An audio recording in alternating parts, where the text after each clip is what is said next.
वाह, I love eating junk foods, चाहे वो पिज्जा हो जाए, बर्गर हो जाए, फ्रेंच फ्राइज हो जाए। वाह, यम्मी, बहुत यम्मी लगता है मुझे ये सब चीजें। क्या सीरियसली तुम्हें जंक फूड पसंद है? हाँ, मुझे तो बहुत पसंद है जंक फूड्स। मतलब कि ओ एक बर्गर खाओ पेट भर जाएगा। वाह, एंड वेजिटेबल्स नहीं पसंद है तुम्हें? ना, वेजिटेबल्स कौन खाता है? वो भी कोई खाने का चीज है? वो तो बकरियां खाती हैं। सीरियसली? हाँ, तुम्हें मालूम नहीं है जंक फूड से क्या क्या प्रॉब्लम होती है, इसलिए तुम जंक फूड्स खाती हो। क्या प्रॉब्लम होती है जंक फूड से? पहले तो डेंटल कैविटीज बहुत होती हैं, दांतों में ना कैविटीज लग जाती हैं, प्लस सिस्टमिक प्रॉब्लम्स होते हैं, वेट गेन होता है, कार्डियक इशू होते हैं, बहुत कुछ होता है। हाँ, वो तुमने तो मुझे डरा ही दिया। डराने की कोई बात नहीं है इसमें, डरने वाली कोई बात नहीं है। डाइट अपना मेंटेन करो, सब कुछ सही हो जाएगा। हाँ, थैंक्स यार। अब से मैं अपने जंक फूड को अवॉइड ही करूंगी, जहां तक हो सके ना मैं अवॉइड करूंगी, बेटर है।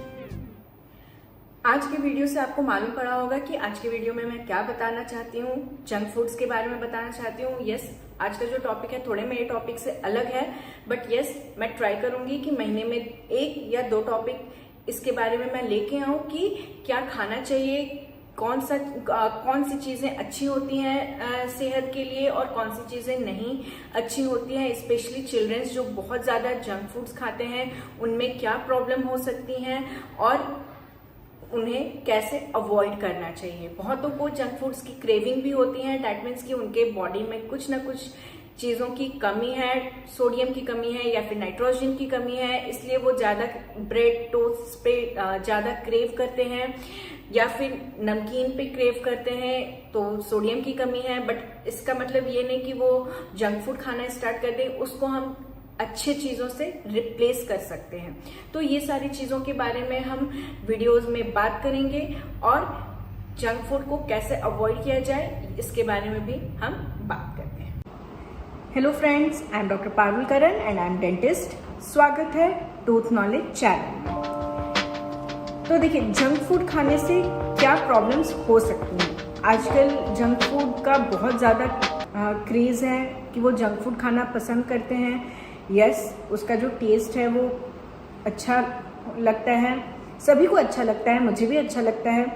बट जंक फूड जहाँ तक हो सके उसको ट्राई करिए अवॉइड करने के लिए। महीने में आप 1 बार खा रहे हैं या 2 महीने में आप 1 बार खा रहे हैं, कोई प्रॉब्लम नहीं है। बट जिन्हें जो वीकली खाना स्टार्ट कर देते हैं या बहुत ज़्यादा खाते हैं, वीक में 2 से 3 बार जब खाना स्टार्ट कर देते हैं, तो इसको बहुत ज़्यादा एक्सेसिव बोलते हैं, तो उसको आपको अवॉइड करना चाहिए। तो देखिए, जंक फूड खाने से क्या प्रॉब्लम्स हो सकती हैं। तो देखिए, जंक फूड खाने से बहुत प्रॉब्लम होती हैं क्योंकि उसमें मैदा होता है। आप पिज़्ज़ा ले लीजिए, ब्रेड ले लीजिए, कुछ भी आप अगर जंक फूड में जाते हैं तो आइदर वो मैदे का होता है या नहीं तो फिर उसमें बहुत ज़्यादा नमक होता है। तो ये जो चीज़ें हैं वो बॉडी को बहुत ज़्यादा हार्म करती हैं। मैदा जो है वो इवन दांतों को भी बहुत ज़्यादा नुकसान पहुंचाता है क्योंकि वो जाकर के उसमें चिपक जाता है, दांतों में चिपक जाता है, तो फिर आपको वो नुकसान पहुंचाता है। फिर आपको कैविटीज़ होता है, फिर उसके बाद पेनफुल कैविटीज़ वगैरह वगैरह। तो देखिए, अगर आपको ये जो चीज़ें हैं, पहले तो आप ट्राई करिए अवॉइड करने के लिए। इसका टेस्ट जो है वो अच्छा लगता है, मुझे भी अच्छा लगता है काफ़ी, बट उसको आप अवॉइड करिए। तो देखिए, पहली प्रॉब्लम तो है, आपको मैंने बता दिया कि डेंटल कैविटीज़ होती हैं। फिर आपको कार्डियक इशू हो सकता है, आपका वजन बढ़ सकता है, डेट इज ओबेसिटी हो सकता है, आपका जो कोलेस्ट्रॉल है हाई कोलेस्ट्रॉल हो सकता है, लीवर डैमेज हो सकता है, फिर आपको कॉन्स्टिपेशन का भी प्रॉब्लम हो सकता है, किडनी डैमेज भी हो सकता है, फिर आपको डिप्रेशन भी हो सकता है। तो ये सारी जो चीज़ें हैं वो आपको सिर्फ और सिर्फ जंक फूड से मिल सकता है। तो इसको आप कैसे अवॉइड कर सकते हैं वो आपके ऊपर है। आप उसको अच्छी चीज़ों से उसको आप रिप्लेस कर सकते हैं। इससे आपको डेंटल कैविटीज भी हो सकती हैं, दांतों में आपको कैविटीज हो सकती हैं, क्योंकि जो मैदा है जाकर के दांत में चिपक जाता है और फिर उसके बाद वहां पे वो फर्मेंट करना स्टार्ट हो जाता है। इससे क्या होता है कि जो आपका इनेमल है वो ब्रेक डाउन हो जाता है और फिर कैविटीज लगना स्टार्ट हो जाती है। फिर आता है कि आपको इससे कार्डियक इश्यूज भी हो सकती हैं, क्योंकि ये सेल्स को जो है वो बहुत ज़्यादा इन्फ्लेम कर देता है। वो जो मैदा है या फिर जो आपका जो भी ये जंक फूड्स हैं वो आपके सेल्स पे जाकर के अटैक करता है और फिर आपका जो कार्डियक इश्यूज होने का बहुत चांसेस हो जाता है। फिर ये आपके कोलेस्ट्रॉल को भी बढ़ा देता है, क्योंकि जंक फूड्स खाते हैं वो बहुत ज़्यादा ऑयली होता है। उसके वजह से आपका जो बैड कोलेस्ट्रॉल है, शरीर में जो आपका बैड कोलेस्ट्रॉल है उसको वो बढ़ा देता है और जो गुड कोलेस्ट्रॉल है उसको वो कम कर देता है। तो इसकी वजह से आपका कोलेस्ट्रॉल लेवल भी बढ़ जाता है। फिर आपको डायबिटीज़ होने का भी चांसेस हो जाता है, क्योंकि इसमें जो जंक फूड है वो आपके इंसुलिन लेवल को भी बढ़ा देता है। ये आपकी बॉडी का जो ट्राइग्लिसराइड्स है उसको वो इंक्रीज कर देता है और उसके वजह से आपको टाइप 2 डायबिटीज हो सकता है।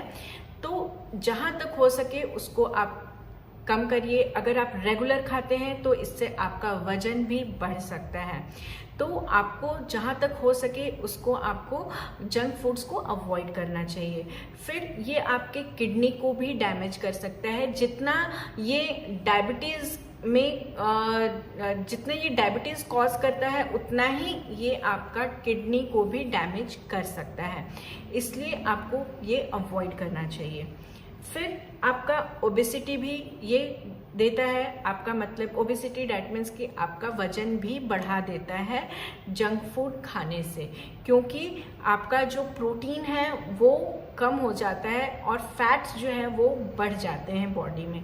इसलिए आपका जो ओबेसिटी है, आपका वजन है वो कम नहीं होगा, वो आपका बढ़ते ही जाएगा अगर आप बहुत ज़्यादा जंक फूड्स को क्रेव करते हैं तो।